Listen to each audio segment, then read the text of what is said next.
Kita Roma pasal 9 ayat yang kelima. Roma 9 ayat yang kelima. Mereka adalah keturunan bapa-bapa leluhur yang menurunkan Mesias dalam keadaannya sebagai manusia yang ada di atas segala sesuatu. Ia adalah Allah yang harus dipuji sampai selama-lamanya. Haleluya. Dialah adalah Allah yang harus dipuji, karena dialah lewat keturunan bapa-bapa leluhur, yaitu bangsa Israel, yang menerima janji menurunkan Mesias itu sebagai manusia yang ada di atas segala sesuatu. Ia adalah Allah yang harus dipuji. Haleluya. Kita berikan kemuliaan bagi Tuhan. Saudara, ini luar biasa. Saya baca firman bagian terpelajaran seperti saudara merinding saya, saudara. Betapa saya punya Allah yang hidup, Allah yang saya imani, Dia Yesus Kristus. Haleluya. Imanku tidak percuma.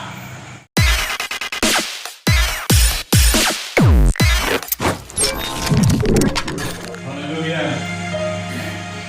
Kita ada di hadapan hadirat Tuhan. Kita mau mendengarkan firman Tuhan. Firman yang adalah kekuatan Allah. Firman yang telah menjadi manusia, yaitu firman Kristus Yesus yang adalah Allah, Tuhan Sang Juru Selamat dunia. Kita berdoa, ya Allah, ya Tuhan kami, di saat ini kami ada di hadapan hadirat Tuhan kembali.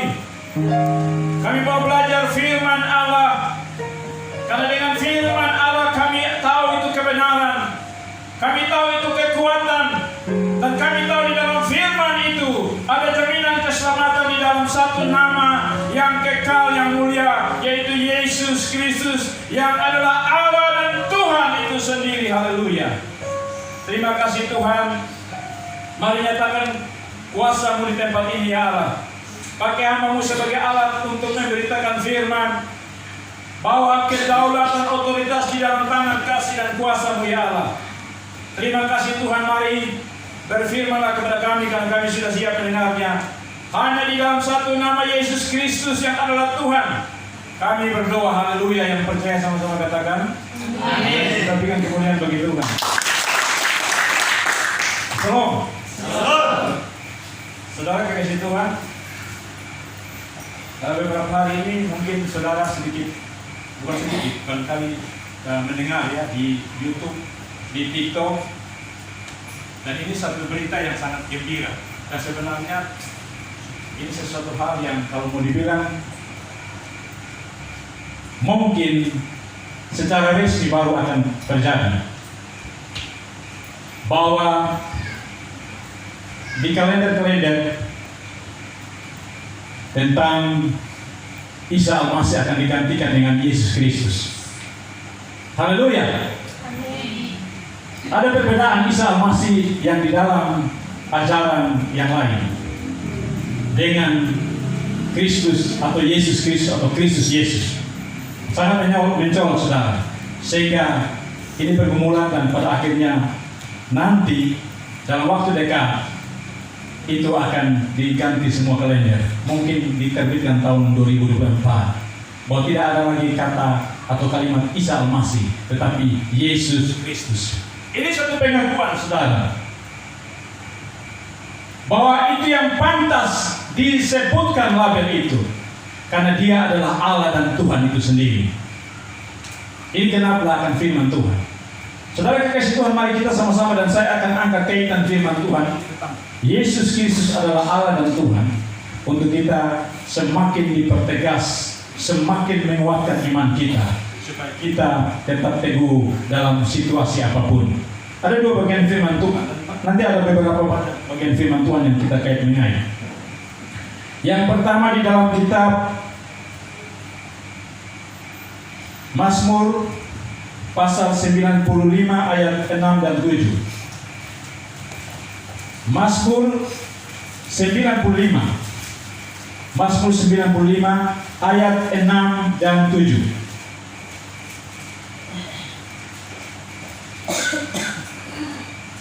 Nanti yang kedua siap di firman yang beberapa waktu lalu saya sudah sempat singgung juga, dan ini firman yang sering harus kita bukan berarti memilih bagian firman, tetapi ini supaya kita semakin mengerti dan semakin dipertegas bahwa Yesus Kristus adalah Allah.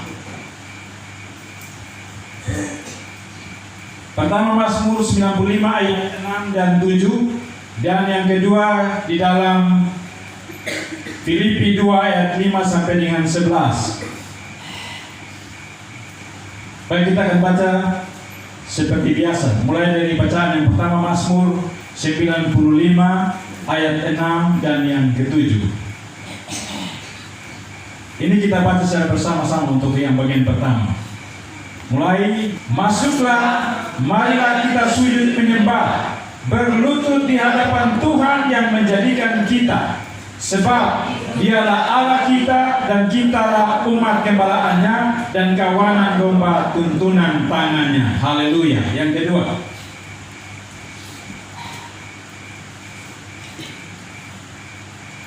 Filipi 2 ayat 5 sampai dengan 11. Nanti ini kita baca secara bergantian. Mulai dari saya ayat yang kelima.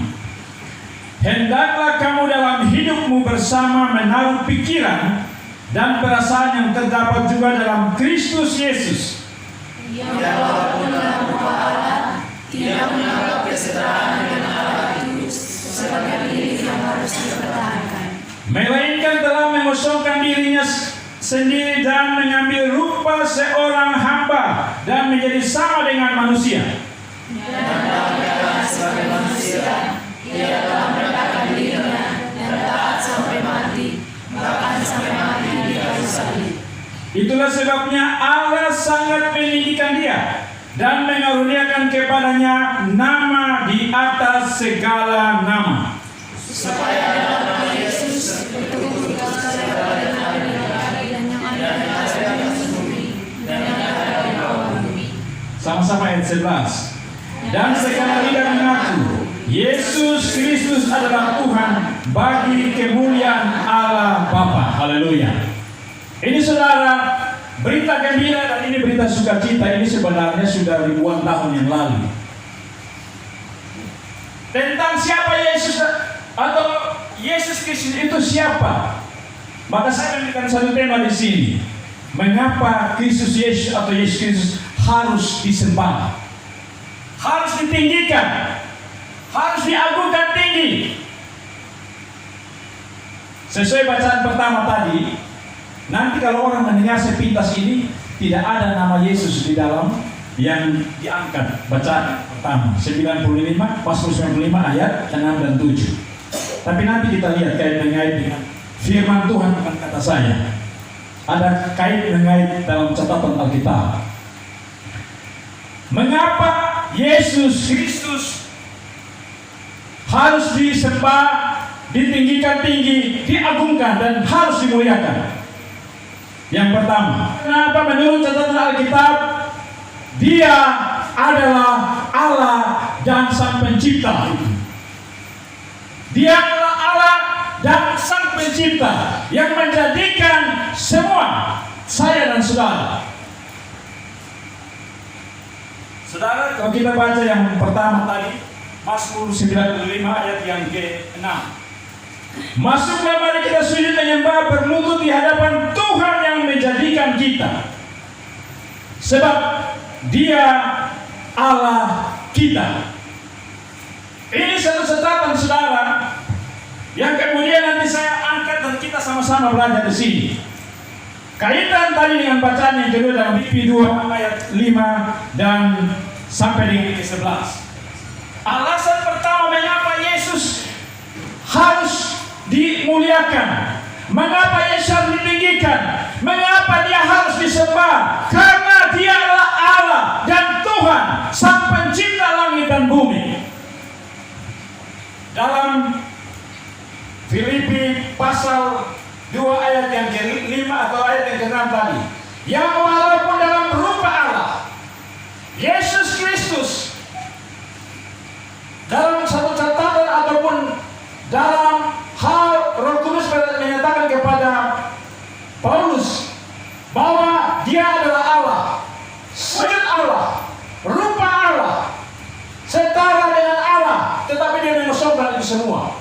Dia adalah Allah. Yang tadi jawabannya adalah mengapa itu dia harus disembah dan ditinggikan tinggi. Jadi saudara, kalau saya minta maaf ya, saya sering koreksi. Kalau tadi misalnya kita mungkin kurang persiapan ya, atau mungkin yang sampai gugur lihat saya. Saudara Moses ya, puji Tuhan. Tapi berproses. Dan juga yang lain. Kenapa saudara kita harus persembahkan pujian seperti ini? Agungkan dia Yesus, karena dia adalah Allah. Dia Allah yang menjadi manusia. Yang tadi itu di Mazmur, yang kemudian Rasul Paulus oleh Roh Kudus menyatakan di sini, dia adalah Allah, wujud Allah, setara dengan Allah, satu dengan Allah yang telah menjadi manusia. Itu saudara. Yang berikut saudara coba baca di dalam Yohanes pasal 1, supaya kita tahu dari alasan yang pertama mengapa saya dan saudara, dunia, bahkan sampai bangsa kita harus agungkan dia, harus tinggikan dia Yesus, karena dia adalah Allah, sang pencipta langit dan bumi. Yohanes pasal 1 ayat 1, 2, dan 3.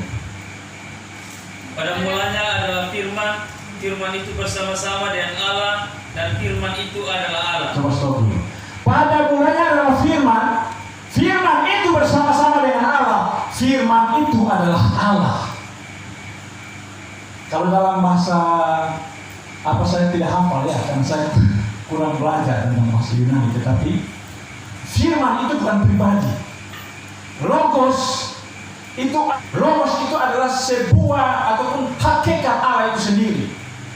Jadi dia bukan pribadi, tapi dia hakikat Allah, satu dengan Allah. Makanya kalau di dalam bahasa dalam Yohanes tadi, pada mulanya ada firman dan firman itu bersama-sama dengan Allah, dan firman itu adalah Allah. Kalau bahasa aslinya Yunani, itu saya ambil hanya hafal di bagian yang terakhir. Pada mulanya firman itu bersama-sama dengan Allah, dan firman itu adalah Allah. Ini terjemahan kita dalam bahasa Indonesia, tapi bahasa aslinya itu adalah, yaitu pada mulanya adalah firman, firman itu bersama-sama dengan Allah, Allah itu adalah firman itu. Yang kemudian nanti dibaca Yohanes 1 ayat yang ke-14. Firman itu telah menjadi manusia dan diam di antara kita, dan kita telah melihat kemuliaannya, yaitu kemuliaan yang diberikan kepadanya sebagai anak tunggal Bapa, penuh kasih karunia dan kebenaran. Haleluya. Yang tadi yang saya kembali tadi, firman yang adalah Allah itu telah menjadi manusia, diam di antara kita. Kita telah melihat kemuliaannya, yaitu kemuliaan yang diberikan kepadanya sebagai anak tunggal Bapa, yang penuh kasih karunia dan kebenaran. Ini saudara, itulah kenapa harus Kristus Yesus diagungkan tinggi. Jangan diremehkan saudara. Kalau saudara remehkan, inilah yang akan mendapat murka Allah. Dan ini sedang terjadi bagi seluruh dunia. Ini saudara, kenapa harus mengagungkan Kristus Yesus, menyembah dia, iman kepada dia? Karena dia adalah Allah yang menjadikan langit dan bumi. Yang tadi saya bicara tentang Allah. Baca lanjut tadi Om Son di Yohanes yang pasal 1 ayat yang kedua ketiga. Ayat yang kedua dan ayat yang ketiga, ia pada mulanya bersama-sama dengan Allah. Segala sesuatu dijadikan oleh dia, dan tanpa dia tidak ada sesuatu pun yang telah jadi dari segala yang telah dijadikan. Haleluya. Dia karena Allah, dia sang pencipta, dia yang menjadikan, semua dia jadikan, semua diciptakan. Jadi orang jangan lihat Yesus manusia yang sedang terjadi, tapi harus melihat kembali ke belakang. Sebelum kejadian terjadi dia menjadi manusia. Dia itu adalah Allah sang pencipta langit dan bumi. Firman yang telah menjadi manusia. Itu saudara yang tadi. Ini alasan yang kemudian saudara. Yang kemudian kita bangga saudara yang tadi. Pemerintah kalau betul kita doakan, betul saya yakin percaya bahwa akan mengganti. Kan ada perbedaan yang sangat, perbedaannya sangat mencolok. Yang selama ini kan saya juga ikut. Kalau saya punya ingat beberapa video, saya ada sebut tentang beberapa tentang Isa Al-Masih. Sebenarnya ada ketuluran di sini. Ada banyak yang dipelintir, artinya dipelintir di rekayasa. Ini yang salah, saudara. Pribadi antara Isa Al-Masih dengan Kristus Yesus itu berbeda. Contoh salah satu, kalau saudara ikuti dan itu benar sejarahnya tentang di tempat kelahiran. Kalau di sana dia bilang begini, Isa Al-Masih itu lahirnya di bawah pohon kurma. Alkitab kita berbicara dan sejarah itu bahwa dia lahir di kalangan di palungan, tempat makan hewan. Itu yang benar, saudara. Hal yang kedua lagi, itu berbicara tentang perbedaan. Ada banyak, ada 10 yang orang angkat, tapi saya angkat beberapa hal. Yang kedua, saudara, perbedaannya lagi bahwa di dalam sana ajaran sana Isa Al-Masih itu punya mama namanya Maryam. Mamanya Maryam ini punya saudara namanya Harun. Saudara dengar, kalau nama Maryam punya saudara namanya Harun siapa? Itu berarti saudaranya Musa kok. 1000 tahun berbeda dengan Yesus datang ke dalam dunia. Berbeda, saudara, ini sangat tidak benar. Makanya pantas Yesus Kristus harus namanya dikembalikan supaya dia jangan murka, Allah jangan murka. Kali itu nama bukan sembarang, saudara. Jangan main-main. Saudara, itu yang ketiga, saya sudah maju, saudara. Yang ketiga, saudara, kenapa harus digantikan? Supaya Allah itu senang melihat ini semua, menghargai dia yang tadinya adalah Allah sang pencipta langit dan bumi. Yang ketiga, saudara, di sana dan mengajarkan Isa Al-Masih itu tidak disalib, tapi dia diangkat langsung ke surga. Tapi di dalam kita, dia dalam nubuatan perjanjian lama sampai dia menjalani ke dalam dunia, dia rela mati di atas kayu salib. Haleluya. Di dalam kisah yang tadi Filipi menyatakan itu semua, bahwa dia sebagai Allah, dia turun mengesahkan itu sebagai manusia, sebagai sama seperti saya dan saudara, dia rela mati di atas kayu salib. Haleluya. Itu yang benar, saudara. Ada beberapa catatan saya tidak perlu, tapi saya mau kembali di sini. Mengapa saya dan saudara harus menyembah dia, harus takut akan dia, Yesus Kristus? Karena dia adalah Allah, dia adalah Tuhan yang menjadikan saya dan saudara. Tanpa dia, saya dan saudara ini tidak bisa. Yang kedua, saudara, mengapa Yesus Kristus itu harus disembah, harus ditinggikan tinggi? Yang kedua, karena dia adalah juru selamat dunia. Kalau dia yang tadi tanpa melakukan penyelamatan, saya dan saudara tidak bisa menemukan jalan keselamatan kekal. Saya dan saudara tidak bisa. Kenapa? Selesai mengambang apa sampai tujuan kita yang kemudian setelah kita hidup dari dunia ini. Tidak akan bisa. Makanya dia harus menjadi juru selamat. Makanya ada penginjil atau hamba Tuhan yang kemarin berbanyak bohongnya, bicaranya ngawur sekali, yang mengatakan bahwa juru selamat Yesus itu bukan juru selamat, atau Yesus itu merupakan Allah Yunio dan itu bohong, itu pendusta. Ini sudah menjadi penyesal.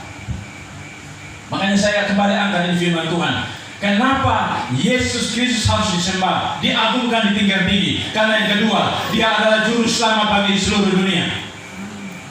Kita baca kembali Yesaya 43 ayat 11. Aku adalah Tuhan dan tidak ada juru selamat selain aku. Yang tadi saya agak sedikit singgung tuh, ini yang disampaikan oleh hamba Tuhan yang hebat, yang orang Kristen itu. Ini yang keliru, saudara, salah. Ini yang salah, saudara. Maka sebagai salah seorang hamba Tuhan, saya harus menyampaikan ini. Keliru, saudara.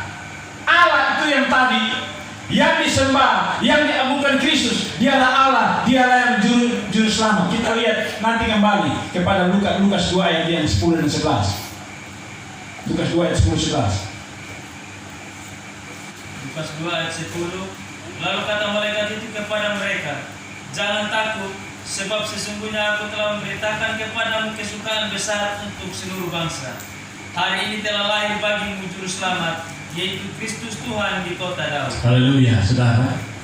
Yesus Kristus yang adalah Allah, Dia lahir ke dalam dunia, datang dalam wujud manusia Yesus Kristus.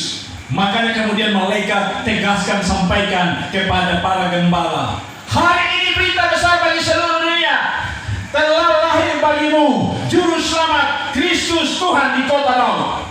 Yang tadi Allah yang juru selamat itu, Allah yang sebagai pencipta langit dan bumi itu, yang tadi digambarkan oleh Rasul Paulus kepada jemaat di Filipi, bahwa Dia itulah yang telah mengosongkan, melepaskan atribut kealahannya itu untuk datang ke dalam dunia menjadi juru selamat bagi setiap umat manusia. Makanya jangan main-main terhadap nama atau pribadi ini.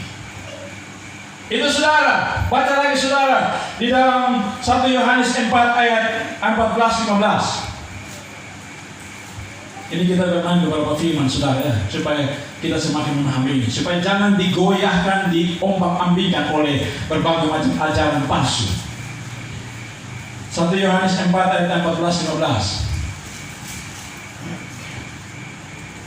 Dan kami telah melihat dan bersaksi bahwa Bapa telah mengutus anaknya menjadi juru selamat dunia.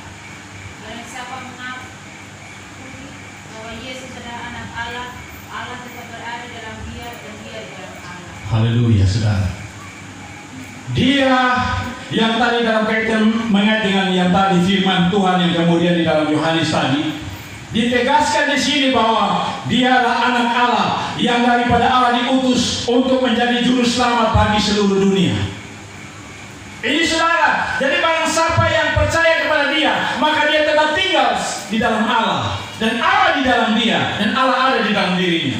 Tapi saudara, sekalipun saya kasih dikatakan, sekalipun you bilang Allah Maha Kuasa, Allah hebat, Allah wakil, tetapi menghina diri akan Dia, tidak mengakui Dia, maka saya katakan no, tidak ada nilai, tidak ada arti, percuma saudara, ibadah amal baktimu tidak akan diterima. Kenapa? Menghina diri akan Dia, Yesus yang adalah Allah itu sendiri. Haleluya.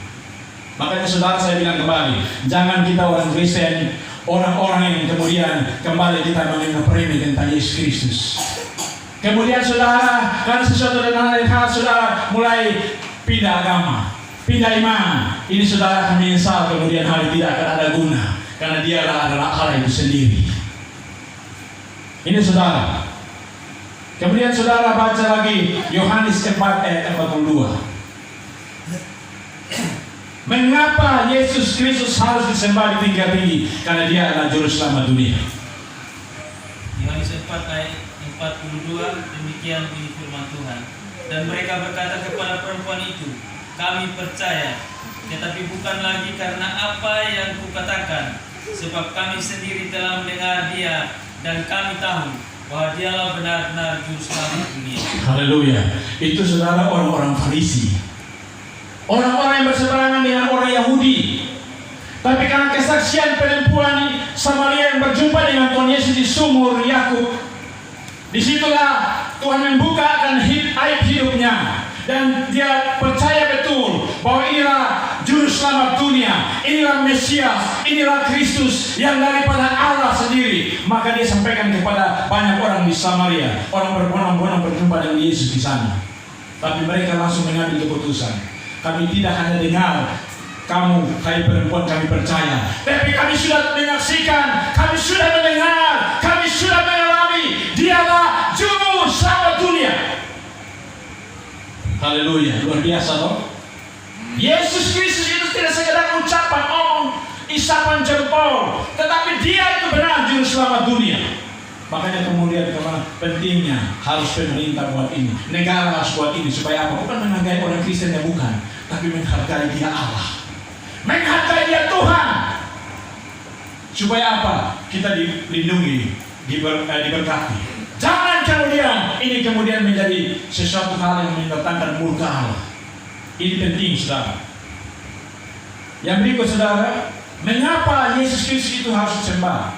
Yang tadi pertama, Dia adalah Allah Sang Pencipta langit dan bumi, yang telah menjadi manusia, yang hidup sebagaimana biasa, yang kemudian sebagai manusia yang rela mati berkorban sebagai juru selamat. Yang kemudian saudara, Yang ketiga, karena dia adalah pengantara satu-satunya, dia adalah pengantara dan jalan satu-satunya menuju surga. Jadi kalau ada orang yang begini, saya punya pengantara ini sampai di sana tidak ada. Buktikan mana itu kebenaran. Kalau dia mengatakan bahwa saya punya doa yang pengantara ini dan itu sampai, buktikan itu apa kebenaran. Alkitab ini membuktikan di sini. Yang bisa sampai kepada Bapa hanya lewat Yesus Kristus. Yang bisa sampai kepada Allah, surga itu hanya lewat Yesus Kristus. Karena dia hanya satu-satunya yang sebagai pengantara atau jalan itu sendiri.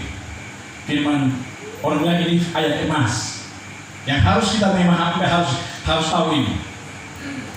Yohanes 14 ayat 6. Yohanes 14 ayat 6, kata Yesus kepadanya, Akulah jalan dan kebenaran dan hidup. Tidak ada seorang pun yang datang kepada Bapa kalau tidak melalui Aku. Haleluya. Dialah satu-satunya jalan dan benar, dan jalan itu memberikan kehidupan. Dia adalah satu-satunya jalan yang menuntun saya dan saudara untuk kehidupan kekal surga, yang tidak menyesatkan, yang memberikan satu hal yang benar, mencapai itu dan memberikan kehidupan. Tidak yang lain, saudara. Cari di mana ajaran mana, cari di mana nabi mana, cari di mana tokoh mana yang bisa menjamin ini. Dia tidak, karena dia bukan daripada Allah. Dia inilah Yesus Kristus yang adalah Allah, yang sang pencipta langit dan bumi, yang kemudian dia datang ke dalam dunia, firman yang telah menjadi manusia, itu Yesus Kristus, dan menjadi juru selamat. Dan kemudian dia satu-satunya sebagai jalan dan pengantara. Baca lagi saudara Timotius 2 ayat 5 dan 1 Timotius 2 ayat 5. 1 Timotius 2 ayat 5. Karena Allah itu esa, dan esa pula dia yang menjadi pengantara antara Allah dan manusia, yaitu manusia Yesus Kristus. Haleluya. Perhatikan saudara di ayat ini. Karena Allah itu esa, satu, dan satu pula dia yang menjadi pengantara antara Allah dan manusia, yaitu manusia Kristus Yesus. Esa hanya satu, saudara. Betul, orang bilang Allah itu Esa, kita akui itu Allah itu Esa. Maka Esa juga pengantara, jalan itu sendiri. Tidak ada yang lain, saudara. Yang tadi Yesus sendiri katakan di dalam hal dirinya. Yohanes 14 ayat 6. Akulah jalan dan kebenaran dan hidup. Tidak ada seorang yang sampai kepada Bapa kalau tidak melalui Aku. Di sini dikuatkan di sini. Allah itu Esa. Esa juga dia yang menjadi pengantara antara Allah dan manusia. Sampai kepada Allah Bapa, saudara ke sana tidak akan bisa kalau tidak lewat dia. Tidak percaya kepada dia, tidak mengakui dia, maka tidak akan bisa sampai ke sana. Maka saya kesini katakan, orang Kristen harusnya tahu ini dan belajar dan terus memahami ini, dan tetap teguh dalam iman dan percaya, dan tidak pindah ke lain hati, dan tidak pindah iman. Ini kebenaran, saudara. Kekayaan luar biasa bahwa dia adalah Allah yang menjadi manusia, Yesus Kristus. Kita membuktikan di sini, toh, yaitu manusia Kristus Yesus. Yang berikut, saudara, kita baca di dalam kitab Roma pasal 9 ayat yang kelima. Roma 9 ayatnya yang kelima, mereka adalah keturunan bapa-bapa leluhur yang menurunkan Mesias dalam keadaannya sebagai manusia, yang ada di atas segala sesuatu. Ia adalah Allah yang harus dipuji sampai selama-lamanya. Haleluya. Dialah adalah Allah yang harus dipuji, karena dialah lewat keturunan bapa-bapa leluhur, yaitu bangsa Israel, yang menerima janji menurunkan Mesias itu sebagai manusia yang ada di atas segala sesuatu. Ia adalah Allah yang harus dipuji. Haleluya. Kita berikan kemuliaan bagi Tuhan. Saudara, ini luar biasa. Saya baca firman bagian terpelajaran seperti saudara merinding saya, saudara. Betapa saya punya Allah yang hidup, Allah yang saya imani, dia Yesus Kristus. Haleluya. Imanku tidak percuma. Dia menjadi manusia. Makanya pantas kalau Yesus Kristus itu harus masuk kepada semua ini, untuk kemudian harus diakui itu semua. Maka kita harus diberkati. Nanti saya akan angkat bagian firman Tuhan, kalau tidak mengakui Yesus maka akan murka Allah. Saya tidak kadang-kadang saudara, supaya biar nanti ini video khotbah ini kan buat di YouTube, silakan dengar saudara. Ini kebenaran firman Tuhan. Supaya apa? Menjelang kedatangan dia yang kedua kali, jangan kemudian kita ini dihukum. Sebagai seorang hamba Allah, anak Tuhan, saya juga harus punya tanggung jawab menyampaikan ini, yang benar-benar, yang tidak. Ini saudara. Makanya kembali tadi di Filipi itu, kenapa setelah dia menjadi manusia Yesus Kristus, dia menjalankan itu, rela mati di atas kayu salib, makanya Allah meninggikan dia. Dikatakan di dalam Filipi tadi ayat yang ke-9, itulah sebabnya Allah sangat meninggikan dia dan mengaruniakan kepadanya nama di atas segala nama. Tidak ada seperti yang diberikan kepada tokoh lain, nabi lain. Hanya Yesus satu-satunya, karena dia adalah Allah, dia juru selamat, dia pengantara satu-satunya. Makanya nama di atas segala nama, saudara. Kenapa? Dikatakan ayat yang ke-10, supaya dalam nama Yesus bertekuk lutut segala yang ada di langit, yang ada di atas bumi, yang ada di bawah bumi. Perhatikan Bapak Ibu saudara di kalimat. Karena namanya ditinggikan, maka semua yang supaya dalam nama Yesus bertekuk segala yang ada di atas langit. Kalau di atas langit surga itu siapa? Yang harus takut karena nama ini siapa? Seluruh malaikat di sana tunduk kepada nama Yesus. Kenapa? Itu nama Allah yang diberikan bagi dunia. Malaikat harus hormat kepada nama ini. Kalau malaikat saya diberikan hormat, kita manusia ini apa? Makanya saudara, ini satu hal yang sangat luar biasa bagi saya dan saudara.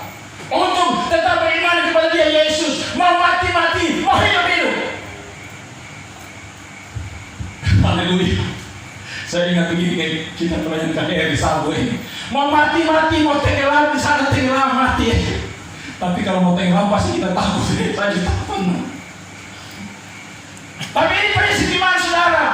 Mau mati-mati, hidup-hidup, saya tetap cinta Yesus Kristus. Haleluya. Karena dia adalah Allah saya, dia Tuhan saya, dia juru selamat saya. Supaya bertekuk semua yang di langit, yang kemudian di bawah bumi, di atas bumi. Yang hidup di dunia harus takut kepada nama itu. Kalau tidak apa, nanti saya akan ngomongin satu ayat saja. Yang kemudian di bawah bumi. Kalau di bawah bumi itu apa?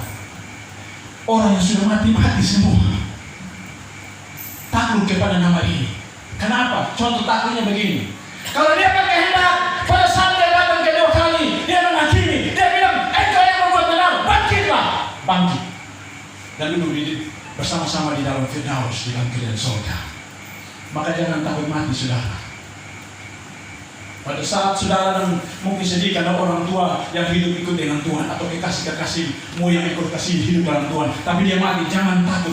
Dia hanya istirahat sementara menurut catatan Alkitab. Tapi pada saat Yesus datang yang kedua kali, dia berkata, semua itu takluk. Dia bilang, hai engkau, bangkitlah dan duduk di sebelah kananku. Haleluya. Tapi yang tidak mengakui dia sebagai Tuhan dan Juru Selamat, dia bilang, apa itu jauh-jauh. Kamu tidak mengakui saya, maka sekarang kamu harus dibuang. Tempatmu sama-sama dengan Yudas di sana. Padahal, saudara, Yesus punya air mata itu, saudara. Sedih dia mau ke seluruh dunia umatnya ini harus diselamatkan. Makanya dia menangis, saudara, di Taman Getsemani. Dia rela pikul salib ini.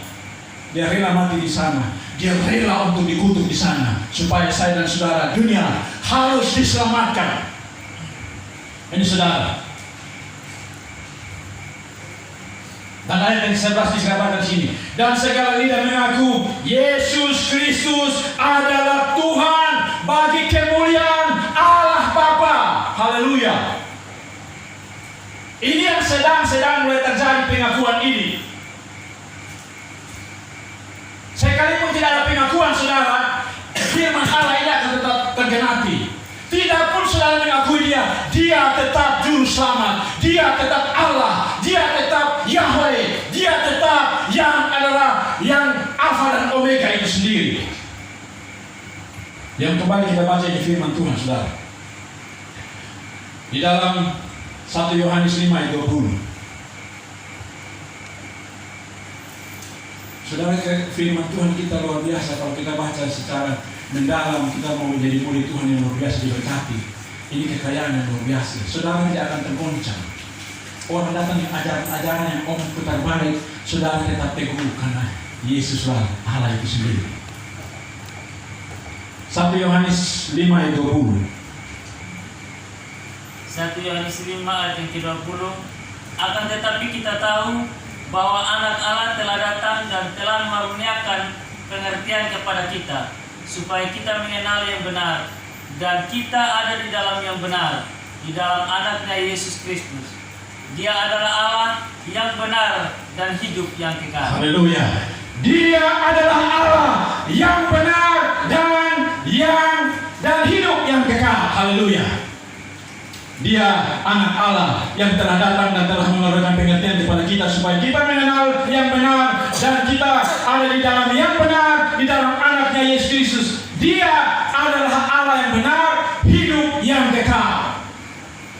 Saudara cari tahu di mana tokoh mana, nabi mana, ajaran mana yang bisa menjamin ini bahwa kamu percaya saya, akui saya kasih kamu hidup yang kekal, masuk surga.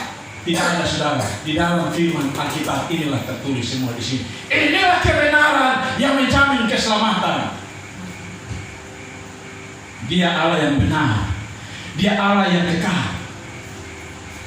Tadi dalam bacaan kita yang pertama dalam Yesaya Mazmur 95 ayat yang ke, coba baca ayat yang ke-7. Mazmur 95 ayat yang ke-7. Sebab dialah Allah kita dan kitalah umat gembalaannya dan kawanan domba tuntunan tangan. Alasan tadi, saudara, mengapa kita harus mengagungkan, tinggikan Dia. Dia adalah Allah, Dia adalah pencipta langit dan bumi, Dia adalah Allah kita, Dia adalah juru selamat, Dia adalah pengantara satu-satunya. Sebab Dialah Allah kita dan kita adalah umat gembalaannya dan kawanan dombanya, tuntunan tangannya. Pada hari ini sekiranya kamu mendengar suaranya, haleluya. Karena kita adalah umat gembalaannya, umat tuntunannya. Bukti gembalaan Dia adalah lewat firman ini disampaikan. Bukti gembalaan Dia adalah Dia mengiring saya dan saudara untuk menuju kepada kehidupan kekal. Dia melindungi saya dan saudara di saat ada badai. Dia menolong saya dan saudara di saat ada musuh. Dia datang sebagai gembala menghadik musuh itu. Bahkan Alkitab mencatat, sebagai gembala Dia rela memberikan nyawanya untuk seluruh dunia, untuk domba-dombanya. Ini yang, saudara, kalau orang-orang firman tadi di dalam Mazmur 95 ayat yang tadi 6, dan orang bilang tidak ada nama Yesus itu. Nah, kalimat ini yang Yesus pakai karena Dia adalah Allah. Kita baca di dalam, coba baca dulu Yohanes 13 ayat 13. Yohanes 13 ayat 13. Kamu menyebut aku guru dan Tuhan, dan katamu itu tepat, sebab memang akulah guru dan Tuhan. Haleluya. Kamu menyebut aku guru dan Tuhan, dan katamu itu tepat, sebab memang akulah guru dan Tuhan. Yesus berkata pada saat Dia mau membasuh kaki murid-muridnya. Dia tidak bilang, oh jangan larang, tidak. Tepat katamu, akulah Tuhan. Saya lepas dulu yang kata guru. Tepat bahwa akulah Tuhan. Ini kata Yesus. Jadi kalau ada orang bilang khotbah di sana sini bahwa di mana sumber firman yang mengatakan Yesus berkata, ini salah satu.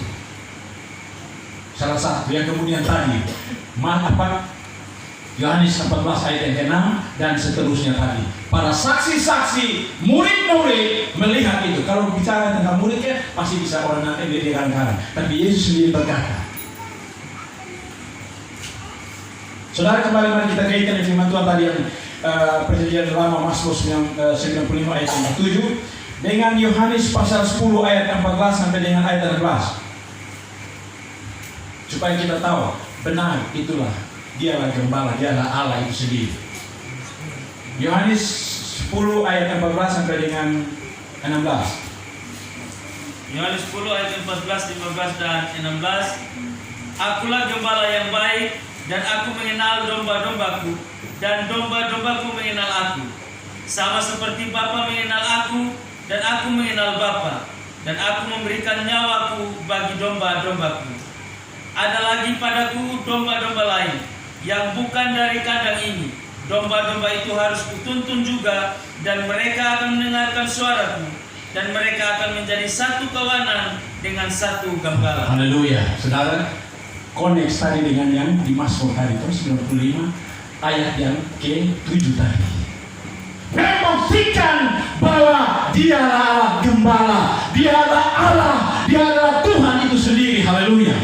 Dia yang berkata, dia sendiri yang juga membuktikan ini semua. Dia adalah gembala yang mengait adalah Allah dan Tuhan Sang Juru Selamat dunia. Haleluya.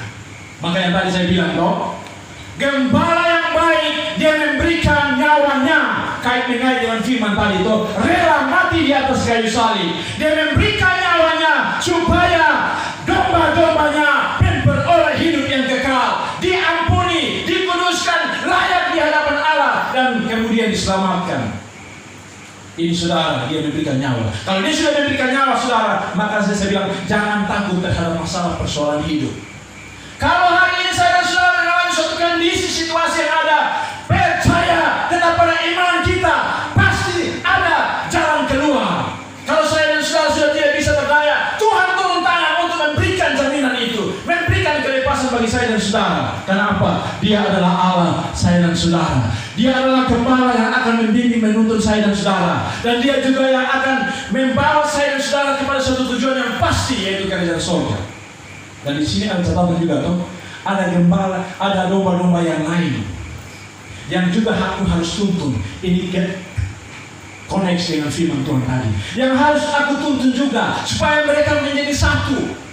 Jadi kalau kita sudah bagian daripada domba Allah, maka ada domba yang lain. Tanggung jawab untuk membawa domba yang lain itu adalah saya dan saudara sebagai hamba Tuhan untuk melayani, membawa jiwa-jiwa datang supaya menjadi satu. Karena itulah tujuan utama Yesus. Semua harus diselamatkan. Itulah gembala, saudara. Itulah Allah, misi Allah. Berbeda dengan misi manusia. Misi manusia bisa berbeda-beda. Contohnya, kalau misalnya saya di satu daerah yang mayoritas agama ini, maka saya lebih condong kepada mayoritasnya.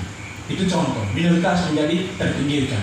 Allah tidak punya satu hal demikian, saudara. Dia punya misi utama. Semua harus diselamatkan. Tidak mengenal agama manapun, agama manapun, asal manapun, suku bangsa. Yang penting, saudara, engkau harus percaya Dia sebagai Juru Selamat. Akui Dia sebagai Allah, Tuhan sang pemilik kerajaan surga.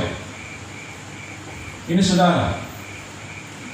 Yang berikut, saudara, kenapa kita harus menyembah Yesus sebagai Tuhan dan juga sebagai Tuhan? Saya punya catatan di sini. Karena Dia adalah pemilik segala kuasa, baik di surga dan di bumi. Tadi diangkat oleh Rasul Paulus dalam Filipi tadi. Semua takluk baik itu di langit, di atas bumi dan di bawah bumi. Dan ini kata Yesus sendiri. Firman ayat Emmaus juga. Dan ini misi amanat agung bagi saya dan saudara. Matius berapa? 28 ayat 18 dan 19. Coba baca. Matius 28 ayat 18 dan 19. Yesus mendekati mereka dan berkata, "Kepadaku telah diberikan segala kuasa di surga dan di bumi. Karena itu, pergilah, jadikanlah semua bangsa muridku, dan baptislah mereka dalam nama Bapa, Anak, dan Roh Kudus. Haleluya. Coba terus ayat 20. Dan ajarlah mereka melakukan segala sesuatu yang telah kuperintahkan kepadamu. Dan ketahuilah, aku menyertai kamu senantiasa sampai kepada akhir zaman." Haleluya. Dan ketahuilah, aku menyertai kamu senantiasa sampai kepada akhir zaman. Nabi bisa berkata seperti ini? Tidak tahu. Tadi di Al-Quran tidak ada nabi yang berkata begini. Pemimpin bisa berkata demikian, aku menyertai kamu sampai kepada akhir zaman? Tidak. Yang bisa berkata demikian hanya Allah yang bisa berkata, aku menyertai kamu sampai kepada akhir zaman. Kenapa? Segala kuasa baik di surga dan di bumi aku punya. Haleluya. Makanya saudara, jangan bimbang dan ragu-ragu. Ambil keputusan, sikap, komitmen, tetap teguh. Yang tadi saya bilang, mau mati-mati, mau hidup-hidup. Saya tetap percaya kepada Yesus Kristus Tuhan Sang Juru Selamat, karena Dia adalah Allah itu sendiri. Tidak ada pengantara lain, saudara. Tidak ada jalan lain, hanya satu, Yesus Kristus. Itu saudara kasih Tuhan. Jadi saudara yang merupakan satu bagian sebenarnya terlalu banyak saudara. Tetapi dengan hal yang hari-hari ini situasi kondisi yang ada, maka ini menegaskan bagi saya dan saudara untuk kemudian begini, tetap teguh pada iman dan percaya kita. Yesus Kristus adalah Allah itu sendiri. Yesus Kristus adalah pencipta langit dan bumi itu sendiri yang menjadikan saya dan saudara. Yesus Kristus itu adalah satu-satunya jalan kebenaran dan hidup. Dia adalah satu-satunya pengantara, karena Allah itu Esa, satu juga pengantaranya. Dia adalah Allah itu semua. Kesaksian demi kesaksian, kebenaran demi kebenaran firman Tuhan. Dan dia itu yang pemegang segala kuasa, baik di sorga dan di bumi. Dia pegang itu semua. Saudara, ini disembunyikan. Seantero dunia ini sementara orang kita ketir oleh kenapa ini ditutupi. Kenapa? Terjadi banjir kemenangan jiwa-jiwa, terjadi gelombang pertobatan bahkan di bumi bangsa kita juga ini. Hanya ini sesuatu hal rahasia. Suatu ketika saudara akan lihat, genaplah firman ini, semua lutut bertekuk dan lidah mengaku Yesus Kristus adalah Tuhan. Dan ini sedang dimulai. Maka untuk itu saudara, kita tetap ada di dalam kehidupan kita, terus melayani dan terus bersekutu di dalam kita melayani dan bekerja di dalam hadirat Tuhan. Bersekutu terus melayani dan terus melayani, karena Dia adalah Tuhan kita dan Allah kita. Baik kita ada di hadirat Tuhan. Saudara kekasih Tuhan, mengapa kita atau semua orang atau seluruh dunia harus menyembah Yesus Kristus, meninggikan Dia, mengagungkan Dia? Karena Dia adalah Allah, karena Dia adalah Sang Pencipta langit dan bumi, karena Dia adalah satu-satunya juru selamat, karena Dia adalah satu-satunya pengantara, jalan satu-satunya menuju sorga, karena Dia adalah pemilik segala kuasa baik di sorga dan di bumi, karena Dia yang menjamin keselamatan saya dan saudara, karena Dia yang memberikan jaminan hidup bagi saya dan saudara, karena Dia yang akan menolong saya dan saudara, karena Dia yang akan membimbing saya dan saudara, karena Dia yang akan terus membawa saya dan saudara melewati badai dan gelombang, tantangan dan pencobaan. Karena itu kita tetap terus mengagungkan Dia. Dengan apa? Kita terus rajin berdoa, kita terus rajin bersekutu, kita terus rajin untuk memuji Dia, menyembah Dia, bangun mesbah doa. Kita terus membaca merenungkan firman Allah, kita terus hidup yang benar, memuliakan Dia, pertobatan, memberitakan firman, iman yang teguh, dan terus hidup kepemimpinan lewat Roh Kudus yang memberikan saya dan saudara kemenangan dan kuasa, karena Dia adalah Roh Kristus. Haleluya, haleluya. Karena saudara, apapun yang menjadi beban persoalan saya dan saudara, mungkin saat ini saya dan saudara sedang mengalami sakit fisik, tapi ingat, bagi Tuhan terlalu mudah untuk Dia menyembuhkan fisik itu. Tapi yang penting adalah rohani saya dan saudara harus benar-benar dipulihkan, supaya kita tahu bahwa Dia adalah juru selamat. Sembuh fisik, tapi rohani saya juga disembuhkan, dipulihkan. Mungkin saya dan saudara sementara berdoa dan bergumul bagi orang-orang terkasih, papa mama saya punya saudara, orang-orang terkasih yang sedang terkapar dan sakit di rumah sakit, ataupun di manapun berada, ataupun di daerah yang saya dan saudara tinggalkan. Percaya dan yakin Dia Allah, Dia tidak pernah ingkar janji, Dia juru selamat, Dia menolong saya dan saudara, Dia membebaskan saya dan saudara. Kalau Dia saja rela mati di atas kayu salib, betapa mudah Dia membebaskan, menolong saya dan saudara, menjawab doa-doa saya dan saudara. Haleluya. Mungkin karena saudara masalah tentang ekonomi dunia yang menjadi tantangan besar, yang menjadi pergumulan besar. Tetapi dalam situasi ini saudara saya punya usaha bisnis, saudara saya punya pergumulan usaha yang mengalami morat-marit dan bangun. Ingat saudara, bahwa semua yang kita jalani adalah hidup di dunia. Tapi ingat bahwa Yesus Tuhan tidak pernah ingkar janji. Aku senantiasa menyertai kamu sampai kepada akhir zaman. Dia pasti mengulurkan tangannya, menolong saya dan saudara, membebaskan saya dan saudara. Anak-anak Tuhan bukan berjalan di dalam jalan tol, ataupun berada pada suatu hal yang enak atau jalan yang bagaikan bebas hambatan. Tantangan, beban, persoalan boleh ada, semua itu terjadi. Tapi ingat bahwa Tuhan telah melewati itu semua pada saat Dia menjadi manusia. Yesus Kristus, Dia telah melewati lewat penderitaannya, sengsaranya, mati di atas kayu salib, tuntas Dia pikul semua. Dan saya dan pasti ditolongnya, diselamatkannya, ada jalan keluar yang saya dan saudara pasti alami. Dan pasti itu karena Tuhan tidak pernah ingkar janji, Dia setia, rela sampai mati di atas kayu salib. Haleluya. Saya dan saudara yang punya komitmen untuk terus mau cinta Tuhan, wujudnya adalah mau untuk Tuhan, saya mau untuk memuji Tuhan. Saya mau untuk terus bersaksi Tuhan lewat pujian dan doa dan penyembahan. Saya mau untuk menjadi tim WL yang luar biasa. Saya mau untuk menjadi seorang pemain musik yang luar biasa. Saya mau untuk menjadi pembicara-pembicara, saksi-saksi, pemberita-pemberita Injil yang luar biasa. Dengan hikmat, urapan dan kuasa, percaya Tuhan tidak pernah ingkar janji. Dia memberikan, mencurahkan kuasa rohnya dengan tidak terbatas bagi saya dan saudara melayani pekerjaan Tuhan. Haleluya. Supaya pada akhirnya saya melutut bertekun dan tidak mengaku Yesus Kristus adalah Tuhan, dan untuk hormat dan kemuliaan bagi Allah Bapa. Haleluya.